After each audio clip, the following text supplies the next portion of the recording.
రాధాకృష్ణ గారికి ఉపరాష్ట్రపతిగా ప్రమాణ స్వీకారానికి చేసినందుకు వారికి మనస్ఫూర్తిగా నా శుభాకాంక్షలు. ఈ ఒక సరైన వ్యక్తికి ఒక సరైన పదవి ఇచ్చారు. ఆయనకి ఆ పదవికి తగ్గ హుందాతనం ఆయన ఖచ్చితంగా దాన్ని ముందుకు తీసుకెళ్తే అదే హుందాతనం అని ఆశిస్తున్నాను. సార్, అక్కడ ప్రమాణ స్వీకారం దగ్గర ప్రధాని గారు కానీ అమిత్ షా గారు లేదు, నేను మిగతా వారిని కలిశాను కానీ ఆ సమయం కుదరలేదు.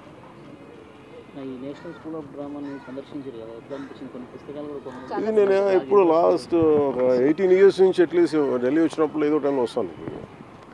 అంటే నేను యాక్టింగ్ ట్రైనింగ్ తీసుకున్నప్పుడు నాకు ఇందులో ట్రైనింగ్ తీసుకున్న వాళ్ళు నాకు కొంత తెలుసు. కొంతమంది ఈరోజు మీరు ముఖ్యంగా కొన్న బుక్స్ ఏంటన్నా? చాలా మోర్ ఆఫ్ ప్లేస్ ఇవన్నీ థియేటర్ మీద ఆద్యాదూర్ అని నాకు మోహన్ రాకేష్ గారి ఇష్టం. చాలా చదివాను ఇంతకుముందు. సో పుస్తకాలను పాడైపోతే మళ్ళీ ఆయన కొంటాను కానీ వచ్చాను. సో మీరు దాంతోపాటు ఏదండి ఆ బుక్స్ అందరూ చదువుతారు, పిల్లలు కావట్లేదు, నేను చదువుతూ ఉంటాను. ఫిల్మ్ ఇండస్ట్రీని Hyderabad Andhra Pradesh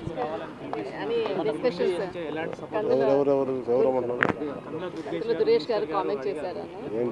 last film industry ఏపీకి కూడా రావాలి అని కూడా ఎస్టాబ్లిష్ చేయాలి ఖచ్చితంగా కదా. అంటే మనకి అంటే తెలుగు ఫిల్ము ప్రపంచ వ్యాప్తంగా వెళ్తున్నప్పుడు అది ఎక్కడ సౌకర్యాలు ఉంటే అక్కడ బాగుంటుంది. సో బేసిక్గా పరిశ్రమల కోసం ఎలాగా ఆంధ్రప్రదేశ్ ప్రభుత్వం ఎలా పిచ్ చేస్తూ సినిమా పరిశ్రమ కూడా పిచ్ చేస్తుంది. వాళ్ళకి కావాల్సిన ఇన్సెంటివ్స్ ఇచ్చే దిశగా వాళ్ళు ఆలోచిస్తూ ఉన్నారు.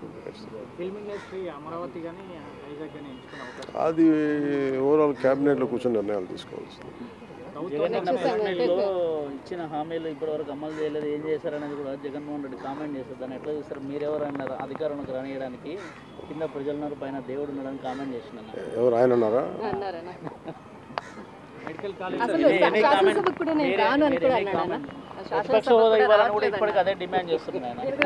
చేసిన కామెంట్ ఎన్నిసార్లు చేస్తుంది? శాసనసభకు కూడా ఈసారి కూడా మేము అటెండ్ కాము అనేసేటువంటి రావట్లేదంట. వాళ్ళ ఓన్ కాన్స్టిట్యూషన్ ఒకటి ఉండదు, దాని ప్రకారం చేసుకున్నారు. అంటే వాళ్ళ భారత రాజ్యాంగాన్ని నమ్మితే మరి అది కాదు కదా. మేబీ వాళ్ళ సంవిధానం లేదంటే వాళ్ళ రాజ్యాంగం ప్రత్యేకంగా ఇది ఉండు, కానీ అవి చెల్లవు కదా.